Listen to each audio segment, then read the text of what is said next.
ప్రభువైన యేసుక్రీస్తు నామమున అందరికీ వందనాలు. ఈరోజు మనము ధ్యానాంశముగా అపోస్తులుడైన పౌలు కొరింథీయులకు రాసిన 2వ పత్రిక 5వ అధ్యాయము 10వ వచనం నుంచి కొన్ని వచనాలు మనము ధ్యానించుకుందాం. తాను జరిగించిన క్రియల చొప్పున అవి మంచివైనను సరే చెడ్డవైనను సరే దేహముతో జరిగించిన వాటి ఫలమును ప్రతివాడును పొందునట్లు మనమందరమును క్రీస్తు న్యాయపీఠం ఎదుట ప్రత్యక్షము కావలేను. క్రీస్తు న్యాయపీఠం ఎదుట ప్రత్యక్షము కావాలని వాక్యం చెప్పబడుతుంది. అంటే మనము చేస్తున్న క్రియలలో మంచివైనను చెడ్డవైనను సరే వాటి ఫలాలు పొందక తప్పదు. ఎక్కడ చూడమంటున్నాడు? క్రీస్తు న్యాయపీఠం ఎదుట ప్రత్యక్షము కావలేను. అంటే దేవుని న్యాయపీఠం ఎదుట నుంచుని మన యొక్క క్రియల ఫలితం పొందాలంటే మనం ఎటువంటి క్రియలు చేసి ఉండాలి?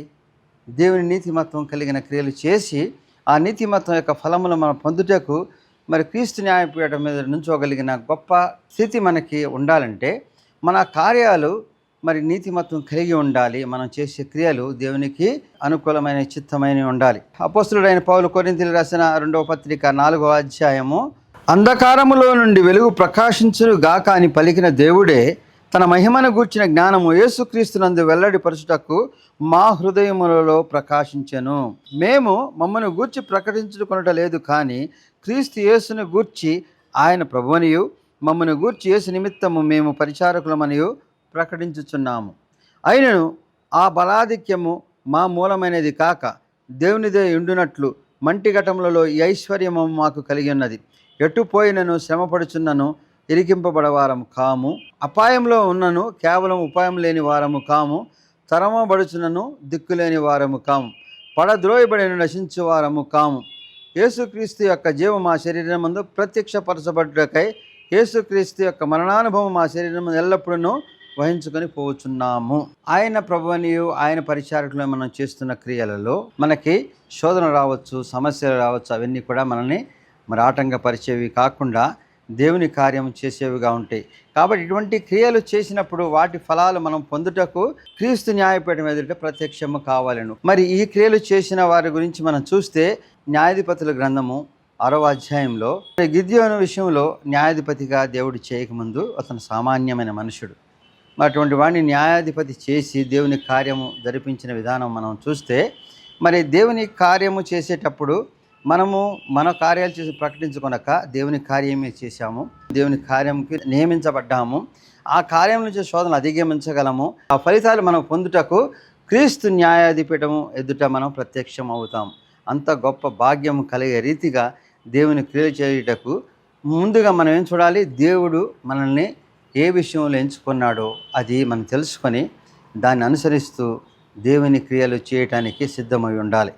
అంటే దేవుని ప్రణాళిక చొప్పున మన జీవితాన్ని నడిపించుకుంటూ ఉండాలి. కానీ మన సామాన్యులము, అధికులము, జ్ఞానవంతులము, ధనవంతులము, లోకాన్ని శాసించగలిగిన వారము కాదు. దేవుని అనుసరించు దేవుని వలన మనం చేసే క్రియలు దేవునికి మహిమ చెందేలేగిన మనం చేసే వారముగా ఉంటే క్రీస్తు న్యాయాధిపీఠం వద్ద మనం మంచి ఫలములు పొందే రీతిగా ఉంటాం. గిద్యోని విషయంలో చూసి న్యాయాధిపతులు గ్రంథము 6వ అధ్యాయంలో మనం చూస్తే ఇశ్రాయేలీలు ఐగుప్తు చెర నుంచి విడిపించి వాగ్దాన దేశానికి వచ్చిన తర్వాత క్రమముగా అనేక సార్లు దేవుని విడిచినప్పుడు శోధనలో పడ్డారు, సమస్యల్లో వచ్చారు. దేవుని యొక్క ఉగ్రతను గురై మరి తిరిగి దేవుని సన్నిధికి చేరుకునే క్రమంలో వారు దేవుని మొరపెట్టినప్పుడు దేవుని యొక్క ప్రార్థన అంగీకరించి వారిని కాపాడిన విధానం ఇక్కడ మనం చూస్తాం. వీరు అమోరియల దేశంలో ఉన్న క్రమంలో అక్కడ వీరు చేసిన పాపాన్ని బట్టి మిద్యానీయులకి వీళ్ళని అప్పగించి 7 సంవత్సరాలు వీళ్ళు బహు కఠినమైన శిక్షకు గురయ్యారు. అంటే వారి యొక్క ప్రాంతాలన్నింటినీ వీరు నాశనం చేస్తూ, వారి విత్తనాల పంటను కూడా నాశనం చేస్తూ, వారి పశువులను కూడా తీసి వాళ్ళ ఒంటెలతోనూ మిడతల వంటి సైన్యంతో వచ్చేసి వీరు గుహలలో ఎక్కడెక్కడో దాక్కునే క్రమము భయంకరమైన హీనస్థితికి వచ్చేశారు. మరి ఆహారం కూడా దొరకని స్థితి, వారు అక్కడ సక్రమంగా జీవించలేని స్థితి. ఎప్పుడైతే మిద్యానీయులకు దేవుడు అప్పచెప్పాడో అంత భయంకరమైన స్థితి వచ్చినప్పుడు వారు దేవుని సన్నిధిలో మొరపెట్టినప్పుడు ఆ మొరను దేవుడు ఆలకించి ఆ కష్టంలో వారిని దేవుడు మళ్ళీ తిరిగి వారిని కరుణించుటకు దేవదూతను పంపించినప్పుడు దేవదూత వచ్చి చెప్తుంది, మిమ్మల్ని ఐగుప్తు నుంచి విడిపించి మరి అక్కడి నుంచి వచ్చినప్పుడు కూడా మీకు ఏమీ కొరత లేకుండా తీసుకొచ్చి మంచి దేశాన్ని ఇచ్చాం. కాబట్టి మీరు అమోరియల దేవతను ఆశ్రయించవలసిన అవసరం లేదు. మీకు రక్షకుడు మీ దేవుడు ఉన్నాడు కాబట్టి ఆయన దగ్గర ఉండమని అక్కడే అభియోజ్యుడైన యెహోషువ మస్తకి వృక్షం కింద కూర్చుండినప్పుడు ఆ సమీపంగా గిద్యోను మిద్యానీలు కనబడకుండా ఒక గానుగ చోటున కావాలన్న దుల్లగొడుతున్న క్రమం మనం చూస్తాం. అంటే ఆహారాన్ని చాలా చాటుగా మరి సంపాదించుకుంటాకు ఆ గానుగ చాటున దుల్లగొడుతున్నాడు. ఈ విషయాన్ని చూసి దేవదూత ఏమని పిలిచింది? పరాక్రమ గల బలాఢ్యుడా, యెహోవా నీకు తోడై ఉన్నాడని అతనితో అనగా. అలా ఆయన అక్కడ చేస్తున్న పనేంటి? ఎక్కడో చాటుగా ఎవరిని దొల్లగొడుతున్నాడు. వారిని వెళ్ళి గల బలాఢ్యుడు ఎట్లా అవుతాడు? పరాక్రమ గల బలాఢ్యుడైతే వారిని ఎదుర్కొని మంచిగా ఆహారాన్ని తీసుకోవాలి, కానీ దొంగచాటుగా చేయడు. మరి ఎందుకని దేవునితో చెప్తుంది? దేవుడు ఎవరి పట్ల ఏ ప్రణాళిక ఉంటుందో దేవుని ప్రణాళిక చొప్పున నడవనప్పుడు మరి ఆ యొక్క స్థితిని పొందలేని క్రమం ఉంటుంది. అంటే ఇతను నిజంగానే బలాఢ్యుడు అవ్వాల్సిన క్రమంలో అవ్వకుండా బలహీనుడుగా ఉన్నాడు. ఎందుకని? దేవుని యొక్క నీతిని అనుసరించి దేవుని నమ్మి విశ్వసించి మరి జీవించట్లేదేమో. బలహీనుడు అనుకుని దులగొడుతున్న వాడిని అనగానే వెంటనే ఆయన కూడా అన్నాడు, అదేంటి, నేను బలాఢ్యుడిని ఏ రీతిగా అవుతాను? మేము ఎప్పటి నుంచో వింటున్నాము, ఆ ఐగుప్తు చెర నుంచి విడిపించినప్పుడు మేఘస్తంభము అగ్నిస్తంభం ద్వారా తీసుకొచ్చారని, ఆహారం అన్ని సమకూర్చారని, ఆ చెరని విడిపించాడని, అనేక మహత్కార్యాలు చేశారని, ఈ దేశాన్ని తీసుకొచ్చిన దేవుడు ఉన్నాడని ఇన్ని విషయాలు విన్నాము. కానీ మా పరిస్థితి ఏంటి ఇప్పుడు? మిద్యానీయులు ఎప్పుడు వస్తారో తెలియదు, మేము తినడానికి కూడా తిని ఉండడానికి లేని పరిస్థితి. ఇంత ఘోరమైన పరిస్థితి ఉన్నప్పుడు మేము ఇంత స్థితికి వచ్చిన మా దేవుడు ఏడి? మరి ఇన్నవాళ్ళు కాపాలని దేవుడు ఏమైపోయాడు? నేను బలాఢ్యుడని చెప్తున్నామేంటి? అన్నిటికన్నా తక్కువ గోత్రం మనిషే గోత్రం నుంచి వచ్చినవాడును, నేను కనిష్ఠుడను, అంటే సామాన్యుడను. నన్ను పట్టుకుని బలాఢ్యుడు అంటావు, గొప్ప కార్యాలు చేస్తానని అంటావు. నువ్వు దేవుడు మరి దీవించిన విధానాలు మేము విన్నాము, కానీ మా స్థితి ఈ రీతిగా ఉందని చెప్తున్నాడు. అంటే ఆయనకున్న పరిస్థితిని అక్కడ దేవుని సన్నిధిలో ఒప్పుకుంటున్నాడు. నేను బలహీనుడినే, చాలా స్వల్పమైన వాడినే, నీ గొప్ప కార్యాలు విన్నాం కానీ మేము చూడలేము. ఎందుకని చూడలేమనేది యోచించగలిగిన సమయం వాళ్ళకి లేదు. అంతకుముందు దేవుడు ఆ రీతిగా దీవించాడు, కానీ మేము చూడలేదు. మరి చూసే అవకాశం దేవుడు ఇస్తే చూసే ఒక మనసు ఉందా? ఆ స్థితి ఉందా లేదా? ఆ స్థితి ఉందా అంటే ఆ రీతిగా ఎప్పుడైతే దేవదూతకు చెప్పాడో, దేవదూత ఏం చెప్తుంది? ఒక మనిషిని అతము చేసినట్టుగా మిద్యాను అతము చేయవచ్చు. మరి అప్పటి వరకు ఆయన ఏం చెప్తున్నాడు? నేను ఒక సామాన్యుణ్ణి, నాది చాలా చిన్న గోత్రము, నా కనిష్ఠుణ్ణి, నాకు బలం ఉంటే నేను ఎందుకు చేస్తానంటే, ఒక మనిషిని అతము చేసినట్టు మిద్యాను అతము చేసే అంత గొప్ప నీ కృప ఉంటుంది, నీ దేవుడి తోడు ఉన్నప్పుడు అని చెప్పినప్పుడు, మరి ఎవరికైనా దేవుని ఒక సూచనలు మనకి ఆ రీతిగా కనబడుతున్నప్పుడు ఏ రీతిగా మనం స్పందించాలి, ఏ రీతిగా మనము ఉండాలి, ఏ రీతిగా మనము దేవుని యొక్క క్రియలు చేయగలిగిన వారిగా ఉండాలి అంటే, మనకున్న బలాన్ని బలహీనతలను మనం చూసుకొని, నేను ఈ విషయం చేయగలిగిన బలహీనుని కాబట్టి ఇది నేను చేయగలనా? మరి అనేక మంది దేవుని పరిచర్యకు చేసేటప్పుడు కానీ, మరి అనేక శోధనలు వచ్చినప్పుడు కానీ, మాకున్న బలము తక్కువ, మాకున్న జ్ఞానము తక్కువ, లేకపోతే దేవుని పరిచర్యలో ప్రకటించుటల సువార్తను నాకున్న జ్ఞానం ఏమిటి, నాకున్న బలం ఏమిటి అని యోచించి, లేకపోతే దేవుని క్రియలు చేయడానికి నీతిమత్వం నిలిచేటప్పుడు కూడా సంశయముతో మనకున్న బలహీనతను బట్టో మన శక్తిని చూసుకునో వెనకబడేవారు లేకపోతే భయపడేవాళ్ళు ఉంటారు. వారికి వాక్యం చెప్తుంది, నువ్వు చేయవలసిన కార్యము నీ బలాన్ని బట్టి కాదు. నువ్వు బలహీనుడివే, సామాన్యుడివే, కానీ నిన్ను బలపరిచేవాడు ఉన్నాడు కాబట్టి నువ్వు ఆ కార్యము చేయడానికి సిద్ధమవు. నీకు ఎటువంటి బలాన్ని ఇస్తానంటున్నాడు అక్కడ? మిద్యానును ఒక్క మనిషిని అర్థం చేసినట్టు చేసేయచ్చు. అంత మిద్యానీయులు వచ్చి వీరిని 7 సంవత్సరాలు బహుభయంకరమైన క్రూరత్వం కలిగిన మరి వీరి పట్ల వారు విచక్షణారహితముగా వీళ్ళని హింసించచ్చు, వీరికి ఆహారము గృహము లేని భయంకరమైన స్థితి కలిగిస్తే వాళ్ళని ఒక్క మనిషిని చంపినట్టు చంపచ్చు. నువ్వు విశ్వసిస్తే దేవుని మాట ఆ రీతిగా ఉంటుంది. దేవుని యందు నువ్వు నిలిచి చేసే కార్యము ఎందుకని ఉంటుంది? మనల్ని బట్టి, మన యొక్క శక్తిని బట్టి కాదు, మన యొక్క బలాన్ని బట్టి కాదు. మనకు అన్నీ ఉంటే ఈ కార్యం చేయమని చెప్తే నువ్వేం చెప్తావు? నాకున్న బలాన్ని బట్టి చేసేయని చెప్తావు. నువ్వు బలహీనుడివే, కానీ నిన్ను బలపరిచేవాడు నేనున్నా. నువ్వు అసమర్థుడివే, అయినా నిన్ను సమర్థుడిగా చేసేవాడు నేనున్నా. నా కార్యము చేయడానికి నీవు వెళ్ళినప్పుడు నీ వెంట ఉంటాను కాబట్టి, దేవుని కృప ఉంటుంది కాబట్టి నువ్వు చేయి. అప్పుడు కానీ గిద్యోనికి విశ్వాసం కలిగింది. ఇక్కడ మాట్లాడుతున్నది దేవదూతే, దేవుడే పిలుస్తున్నాడు, నన్ను పిలుస్తున్నాడు. నేను సామాన్య మానవుడినే, కానీ మాకున్న బహు కష్టం నుంచి కాపాడటానికి దేవుడు మరి కార్యం చేసుంటాడా? చేసుంటే దేవునితో ఎట్లా ఉండాలి? మరి దేవుని యొక్క క్రియలు చేయాలన్నా, దేవుని యొక్క పరిచర్య చేయాలన్నా, దేవుని నీతిమత్వం నిలబడాలన్నా ముందుగా చేయవలసిన క్రమం ఏంటి? ఇక్కడ గిద్యోనుతో చెప్పబడుతుంది. గిద్యోను ఏం అన్నాడు? వెంటనే నీ కటాక్షం నా మీద ఉంచి ఒక సూచన చేయమన్నాడు. మరి సూచన చేయాలన్నప్పుడు ఏం కావాలని అడుగుతాం? బలాన్ని అడుగుతాం, ధనాన్ని అడుగుతాం, శక్తిని అడుగుతాం, ఏదో అడుగుతాం. ఈయన ఏమడుగుతున్నాడు?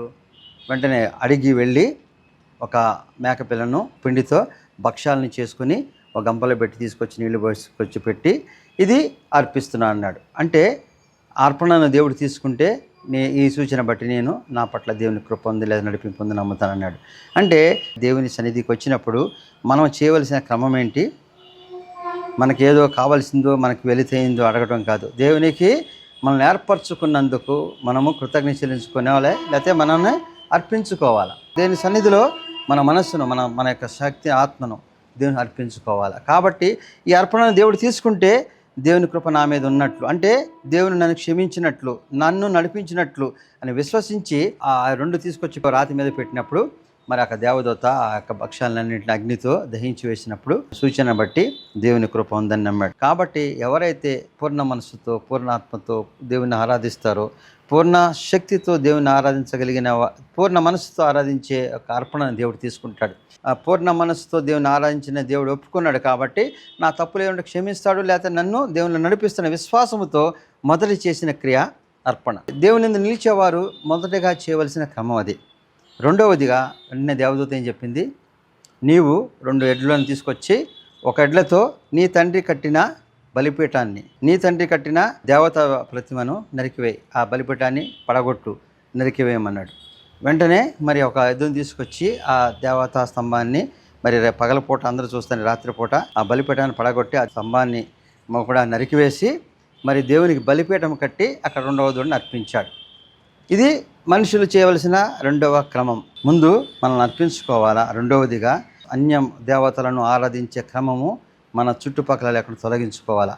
అంటే అవి దేవునికి విరుద్ధమైన క్రమము, క్రియ. అక్కడ దేవుడు ఉన్నన్నాడు, నేను తప్ప వేరొక దేవుడు నీకు ఉండకూడదు. కాబట్టి అన్య దేవతల విగ్రహాన్ని పడగొట్టి ఆ యొక్క బలిపీఠాన్ని తీసివేసేయమన్నప్పుడు ఆ క్రమాన్ని కూడా చేశాడు. నేను తప్ప వేరొక దేవుడు నీకు ఉండకూడదని ఆజ్ఞను పాటించడం అంటే అది. వేరొక దేవుని పూజించని క్రమము అక్కడ జరిగింది. దేవుని క్రియలు చేయడానికి, దేవునితో నడిపించడానికి సిద్ధమైనట్టు లెక్క. కాబట్టి మన జీవితాల్లో లేకపోతే దేవుని నిలిచిన వాళ్ళ విషయంలో మనం చూస్తే మొదటగా దేవుని సూచనలు మన పట్ల, మన దేవుని క్రియలు ప్రణాళిక చొప్పున నడిపించడానికి వచ్చినప్పుడు మరి ఆ సూచనలు చూసి అర్థం చేసుకోగలిగిన మనసు ఎవరికి ఉంటుంది? దేవుని నిలిచాలనుకుని ఆశతో ఎదురు చూస్తున్న, దేవుని క్రియలు చేస్తున్న వారికి ఆ సూచనలు అర్థమవుతాయి. అంటే గ్రహించగలిగిన మనసు ఉండాలి. గ్రహించగలిగి ఆ సూచనలు చేసే ముందుగా మనం చేయవలసిన దేవునికి మనము సమస్తం అర్పించుకోవాలి. మన యొక్క పాత జీవితం ఉంటే మారు మనసుతో అవన్నీ ఒప్పుకొని వాటిని తొలగించమని దేవుని నీతిమతం నిలవటానికి ముందుగా చేసుకోవాలి. అప్పుడు దేవుని యందు మనము పూర్ణాత్మతో పూర్ణ మనసుతో నిలిచిన వాళ్ళం అవుతాం. ఎప్పుడైతే దేవుని యందు మనం నిలిచామో మరి అన్య దేవతలు, అంటే నేను తప్ప వేరొక దేవుడిని ఉన్నాడు, అన్య దేవతలు కూడా మన క్రమంలో లేకుండా తీసివేసినప్పుడు నీ దేవుడైన యెహోవా నిన్ను అన్ని విషయాలు నడిపిస్తూ ఉంటాడు. కాబట్టి అక్కడ గిద్యోను ఆ బలిపీఠాన్ని పడగొట్టి అన్య దేవతల విగ్రహాన్ని నరికివేశాడు. వెంటనే చుట్టుపక్కల వాళ్ళు వచ్చి ఎవరు చేశారని మొత్తం దాని గురించి ఆరా తీస్తే మరి గిద్యోను చేసినట్లుగా వాళ్ళకి తెలిసినప్పుడు చేసిన వాడిని ఇక్కడే చంపేసాలి, సంహరించాలి, కాబట్టి తీసుకురమ్మని వాళ్ళందరూ కూడా చేస్తున్నప్పుడు మరి యోవాషు చెప్తాడు ఏమని? ఆ దేవతా విగ్రహాన్ని పడగొట్టాడని చెప్తున్నారు కదా, ఆ దేవతా విగ్రహాన్ని పడగొట్టినప్పుడు ఆ దేవత వాడిని శిక్షిస్తుంది, మనం చేయాల్సిన క్రమం ఏంటి అని వారితో వాదించి ఆ యొక్క విషయాన్ని ఎప్పుడైతే తప్పించాడో ఆ మిద్యానీయులు, మోరీయులు మరి తూర్పు వారందరూ కూడా ఏకమై ఉన్న సమయంలో చూసి గిద్యోను వారిపైన యుద్ధం చేయటకు అందరినీ సమకూర్చుకునే క్రమంలో అక్కడ యెహోవా ఆత్మ గిద్యోన్ని ఆవేశించింది. ఆ వెంటనే మరి బోర ఊది అక్కడ మనిషి గోత్రికులను, నఫ్తాలి గోత్రికులను వాళ్ళందరినీ సమకూర్చుకొని యుద్ధం చేయడానికి సిద్ధమయ్యాడు. వారితో యుద్ధం చేయడానికి సిద్ధమైనప్పుడు దగ్గర 32,000 మంది సైనికులుంటే దేవుడు చెప్తున్నాడు, మీరు వారితో యుద్ధం చేయడానికి 32,000 మంది చాలా ఎక్కువ మందిని. ఎందుకు చెప్తున్నాడు? మరి అమోరీయులు, మిద్యానీయులు, మరి తూర్పు వారంటే చాలా సైన్యంతో వాళ్ళు వచ్చున్నారు. 32,000 మంది స్వల్పం అనాల్సింది పోయి మరి ఎక్కువ మంది ఏమో అని. ఎందుకని? మరి 32,000 మందే వెళ్ళి వాళ్ళని సంహరించి మరి గెలిస్తే ఏమంటారు? మాకున్న బలాన్ని బట్టి గెలిచామంటారు. కాబట్టి దేవుని యొక్క నడిపింపు ఏ రీతిగా చెప్పబడుతుంది? మరి వారందరి మంది వెళితే వాళ్ళు యుద్ధం చేస్తే మా బలాన్ని బట్టి అంటారు. కాబట్టి దేవుడు చెప్తున్నాడు 32,000 మందిలో చాలామంది భయస్తులు ఉన్నారు, కొంతమంది శోధనలో పడిన వాళ్ళు ఉన్నారు, వాళ్ళందరినీ కూడా తిరిగి వెళ్ళిపోమని చెప్పు. వాళ్ళందరూ యుద్ధానికి పనికిరారు, దేవుని పరిచర్యకు కానీ దేవుని యొక్క స్వార్థను ప్రకటించుట కానీ దేవుని యొక్క మాదిరికరంగా జీవించుటకు చూపించే వాళ్ళలో ఈ మాట కూడా చెప్పబడి, దేవుని యొక్క వాక్యమును ప్రకటించాలంటే ఎంతో ధైర్యం కావాలి. అపవాదిని చూసో శోధన వస్తుందని భయపడి పరిచర్య చేయలేరు, దేవుని స్వార్థను ప్రకటించలేరు. మరి దాన్ని ప్రకటించడానికి కావాలి ధైర్యము, అంటే విశ్వాసం కలిగి ఉండాలి. దేవుడు మనకు తోడున్నాడు. మరి అంతేకాని ఏమవుతుందో మేము వెళ్ళి చేయగలమా, వీళ్ళందరి మధ్యన మేము ఈ స్వార్థను ప్రకటించగలమా, మేము ఇది చేయలేమేమో, లేదా దీనిపైన మాకు ఎటువంటి శోధన వస్తున్న భయంతో కూడిన వారు అవసరం లేదు. కాబట్టి వారందరినీ వెళ్ళిపోమని చెప్పాడు. ఆ రీతిగా ఎప్పుడైతే గిద్యోను ప్రకటించాడో 22,000 మంది వెళ్ళిపోయారు. అంటే 32,000 మంది వస్తే దాంట్లో 22,000 మంది ఇంకా అపనమ్మకం అవిశ్వాసముతో వాళ్ళు యుద్ధం చేయగలరా? వారి యొక్క ప్రయాస వ్యర్థమే. దేవుని కొరకు ఉన్నాము, దేవుని క్రియలు చేస్తున్నాం అనుకుని పగలు రాత్రులు ఎంతసేపు దేవుని ఆరాధించిన దేవుని నిలిచి నిలబడలేని వాళ్ళు ఆ యొక్క ప్రయాస వ్యర్థమే. కాబట్టి అటువంటి ప్రయాస పడేవాళ్ళు దేవుడు ఇష్టపడాడు. వారిని అవసరం లేదు, వెళ్ళిపోమన్నాడు. దేవుని నిలిచి ఉండాలి, దేవుని ప్రకటించగలగాలి, దేవుని మాదిరికరంగా జీవించాలి. ఆ జీవించి ప్రకటించేటప్పుడు ఏదైనా శోధన వస్తుందని భయపడకూడదు. ఇటువంటి అపవాది క్రియలను ఎదిరించగలిగిన శక్తి గల వారమని విశ్వాసంతో ఉన్న వారికి మాత్రమే దేవుని పరిచర్య చేయగలిగిన మరి అవకాశం ఉంటుంది. కాబట్టి ఆలితే ధైర్యవంతులు మాత్రం ఉండమన్నప్పుడు 10,000 మంది ఉన్నారు. సరే, ఈ 10,000 మంది ఉన్నారు కదా, వీళ్ళతో యుద్ధం చేయొచ్చు అంటే 10,000 మందిలో కూడా నువ్వు ఎవరైతే జ్ఞానం కలిగి ఉండే వాళ్ళు మాత్రం అర్హులు. కాబట్టి వీరికి దగ్గరికి సమీపంగా ఉన్న నీళ్ళ దగ్గరికి వెళ్ళి ఆ నీళ్లు తాగించమన్నప్పుడు అక్కడికి వెళ్ళినప్పుడు చాలామందికి అబ్బగా వెళ్ళిపోయి నోటితో నీళ్లు గతుకుతున్నారు. కొంతమంది మోకాళ్ళు దిగిపోయి తాగుతున్నారు. అయితే కొంతమంది మాత్రము ఆ యొక్క దోషతో తీసుకుని నీళ్లు పోసుకుంటూ చూస్తూ ఉన్నారు. వీళ్ళందరినీ చూసినప్పుడు దేవుడు చెప్పాడు, ఎవరైతే గతుకుతా తాగుతున్నారో, ఎవరైతే మోకాళ్ళు వంగితి తాగుతున్నారో వాళ్ళందరినీ కూడా వెళ్ళిపోమని చెప్పు. ఎందుకని అవకాశం వచ్చినప్పుడు, లేకపోతే ఏదైనా అనుకూల పరిస్థితులు వచ్చినప్పుడు, మరి ఎక్కడ ఏమవుతుందో తెలియకుండా గబగబాయిలు గతికి తాగుతున్న వాళ్ళు చేయవలసిన యుద్ధాన్ని మర్చిపోయారు. గతుకుతా తాగేస్తున్నారంటే వాళ్ళకి ఇంకా ఆ సమయంలో దొరికితే చాలు, మరి ఆ యుద్ధం ఏమైపోయిందో, అవతలవాడు ఏం చేస్తున్నాడు అనే ఆలోచన కానీ శ్రద్ధ కానీ లేదు. కొంతమంది ఇంకా ఎక్కువ తాగాలనుకుని వంగి మరీ తాగుతున్నారు. కానీ కొంతమంది మాత్రం దోషులతో తాగుతూ చూస్తున్నారు. వాళ్ళు వచ్చిన క్రమం, విజ్ఞానులు వస్తున్నారేమో వారిని గెలవాలి అంటే, అపవాది ఏ రీతిగా మనకి శోధిస్తున్నాడో ఆ శోధన పడిపోయేవాళ్ళు చాలామంది. ఇంకొక అవకాశం వస్తే మరి ధనాన్ని చూసి, సంపాదన చూసి అదన్నీ పొందుతాం. కాబట్టి దేవుని పరిచర్య, దేవుని సేవ మర్చిపోయే అవకాశాన్ని బట్టి అవి పొందటంలో మరి ఆ భాగ్యం పొందే అవకాశం వచ్చింది కాబట్టి దాంట్లో వెళ్ళిపోతూ ఉంటారు. వారు చేయవలసిన కార్యం గురించి వారికి యోచన కానీ ఆ క్రమం కానీ ఉండదు. కొంతమంది మరీ ఇంకా ఎక్కువ తీసుకోవాలని, ఉన్నదాన్ని జాగ్రత్తగా పట్టుకొని తాగాలని ఆ క్రియ ఏం చూపిస్తుంది? మనుషులకి అవకాశం, అనుకూల పరిస్థితులు వచ్చినప్పుడు ఆ యొక్క లోకాశాలను విడిచిపోలేని యొక్క క్రమం. అటువంటి వారందరూ కూడా యుద్ధానికి వచ్చి ఏం చేయించగలుగుతారు? కాబట్టి వాళ్ళందరూ తీసేసామన్నప్పుడు 300 మంది మాత్రమే ఆ యొక్క దోషులతో పట్టుకొని మరి ఎంతో మెలకువ కలిగి చూస్తున్నారు. అంటే ఎవరైతే దేవుని నిలిచి ఉన్నారనుకుంటున్నారో వాళ్ళలో మరి ఎప్పటికప్పుడు దేవుని యొక్క క్రియలు చేస్తూ అపవాది క్రియలకి వాళ్ళు పడకుండా, ఎటువంటి శోధనలో పడకుండా మరి దేవుని పరిచర్యలో, దేవుని సేవలో ఎంత అప్రమత్తమై ఎటువంటి శోధన ఎదుర్కోగలిగిన ధైర్యం, విశ్వాసముతో దేవుడు నడిపిస్తాడనే క్రమముతో ఆ క్రియలు చేస్తూ దేవుని పరిచర్య చేస్తూ ముందుకు వెళ్ళగలిగిన వాళ్ళు 32,000 మందిలో 300 మందే. ఈరోజు కూడా మనం చూస్తే దేవుని విశ్వాసులు అనేక మంది, దేవుని యందు నమ్మకం కలిగిన వాళ్ళు, దేవుని అనుసరించేవాళ్ళు. అయితే దేవుని నీతిమత్వంతో క్రమంగా నడిచేవాళ్ళు మాత్రము 1% కూడా దాంట్లో ఉండరని చెప్పడం అతిశయోక్తి కాదు. ఎందుకంటే ఒక సమయం వచ్చినప్పుడు విత్తువ అనే వాక్యం విన్నాం కదా, యొక్క ముళ్ళ పొదలో పడిన విత్తనాలు అవి మొలిచి పైకి వస్తే కానీ ఆ యొక్క ముళ్ళ పొదలు మరి వాటిని అణిచివేసినప్పుడు, అంటే లోపల ఉన్న అనేక ఆశలను చూసి వాటిపైన పరిగెత్తి ఆ యొక్క రక్షణను కోల్పోతారు. అంటే వారు ఫలించకుండా వెళ్ళిపోతారు. మరి అటువంటి క్రమంలో వీరు ఈ యొక్క నీళ్ళను తాగమన్నప్పుడు, లేదా వాళ్ళకి వచ్చిన అవకాశం చూసి ఎక్కడున్నామో గమనించకుండా దాన్ని తీసుకోవాలనే ఆత్రంలో మరి వారు చేయవలసిన క్రమాన్ని మర్చిపోయి వదిలేసి విడిచిపెట్టి మరి యొక్క శోధన పడిపోయిన వారిని తీసేసి 300 మందితో మరి యుద్ధం గెలుస్తాం. 300 మందితో అంటే విశ్వాసం కలిగిన వాళ్ళు కొంతమందేనను, జయించగలిసినది ఎంత గొప్ప కార్యమైనను జయింపగలిగిన వాడు మనకున్న విశ్వాసం కలిగిన వీళ్ళతో యుద్ధం చేసి మరి గిద్యోని జయిస్తాడు.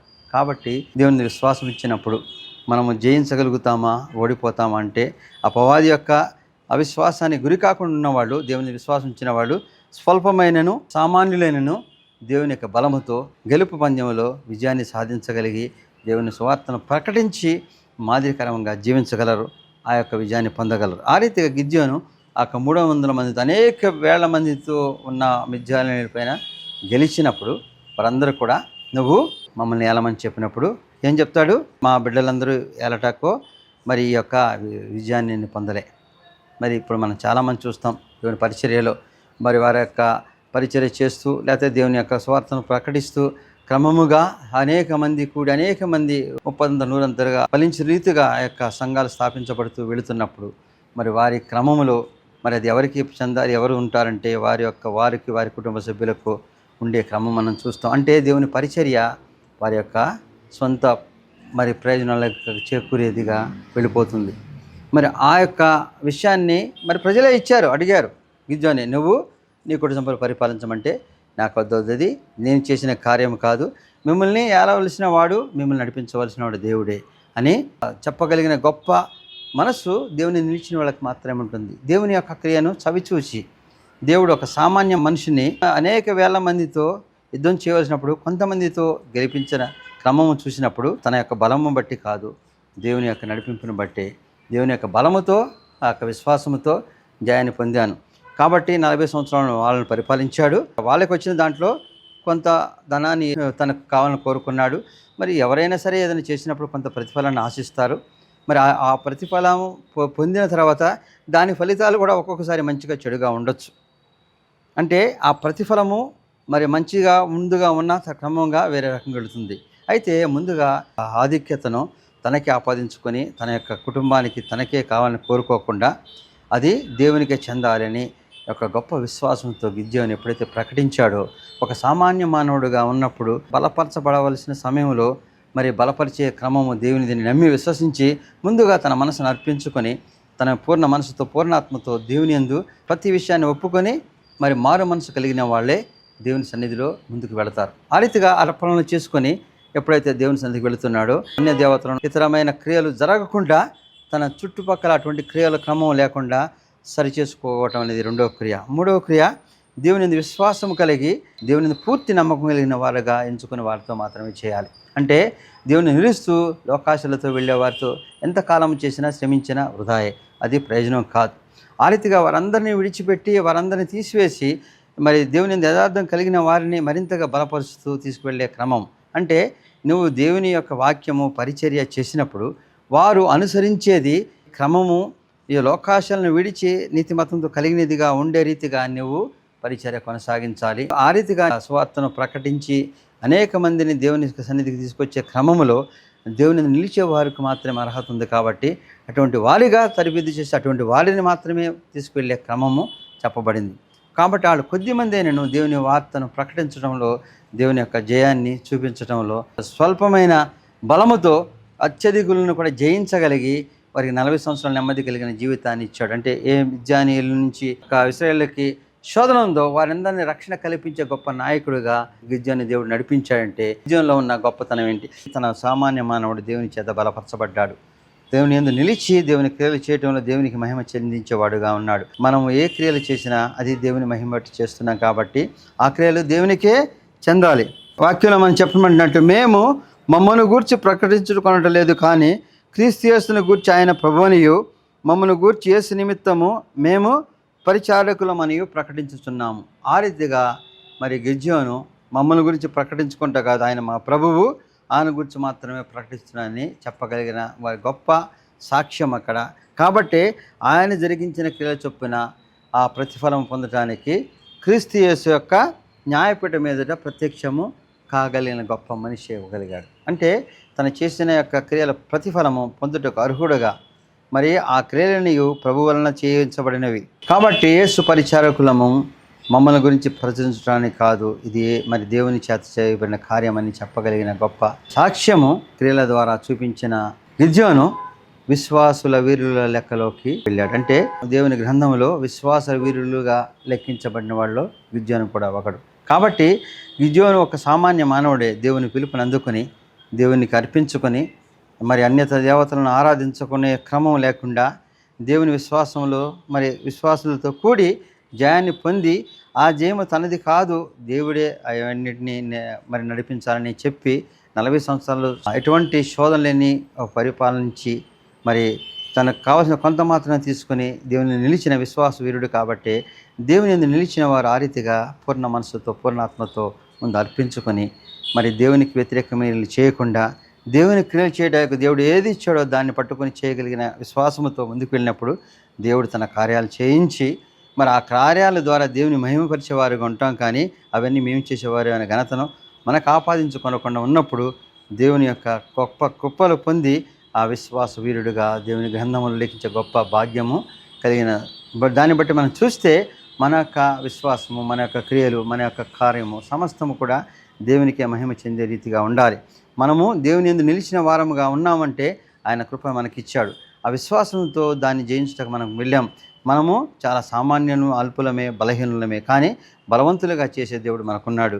మనం ఎటువంటి అపాయము, శోధనను ఏది కూడా మన దరిచేరదని వాక్యం చెప్పిన రీతిగా అపాయం అన్నను ఉపాయం లేని వారం కాదు, శ్రమించినప్పుడు దాని నుంచి బయటపడే కాలేని వారం కాదు, కానీ దేవుని కృపతో ఏది చేయగలిగిన వారమనే సాక్షి బిడ్డలుగా జీవించలాగున మనమందరం కూడా దేవుని యందు నిలిచి ఉండే బిడ్డలుగా నడిపించమని క్రీస్తు వారి పెట్టుకుంటున్నాం తండ్రి. చిన్న ప్రార్థన. సర్వశక్తి మిక్కిలి కనికరముల తండ్రి, మహోన్నతుడైన యేసయ్య రక్షక వందనాలు తండ్రి.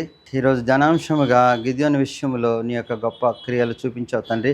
ఒక సామాన్య మానవుని కూడా నీ యొక్క గొప్ప క్రియలు చేయటకు స్వల్పమైన ఆధిక్యతతో అనేక మందిని జయించుటకే కానీ నీ బిడ్డలను రక్షించుటకు, నీ బిడ్డలకి కావలసిన శాంతి సమాధానం కలిగిన జీవితం ఇచ్చుటకు నువ్వు ఏ రీతిగా మనిషిని నడిపించినావో ఆ క్రమంలో అది మేము చేశామని ఆ ఘనత మాదనను మీ లోకంలో ఆపాదించుకునే వారికన్నా మరి గిద్యోను ఏ రీతిగా సమస్తాన్ని కూడా దేవునికి చెందే రీతిగా మరి నీ గొప్ప క్రియలు చూపించాడు. ఆ రీతిగా మేము కూడా నీ యందు నిలిచి నీ ఆ క్రియలు మరి నీకు మహిమ చెందే రీతిగా చేసే గొప్ప క్రమంలో మా జీవితాన్ని నడిపించి మన క్రీస్తు వారి పెట్టుకుంటున్నాం తండ్రి. ఆమెన్.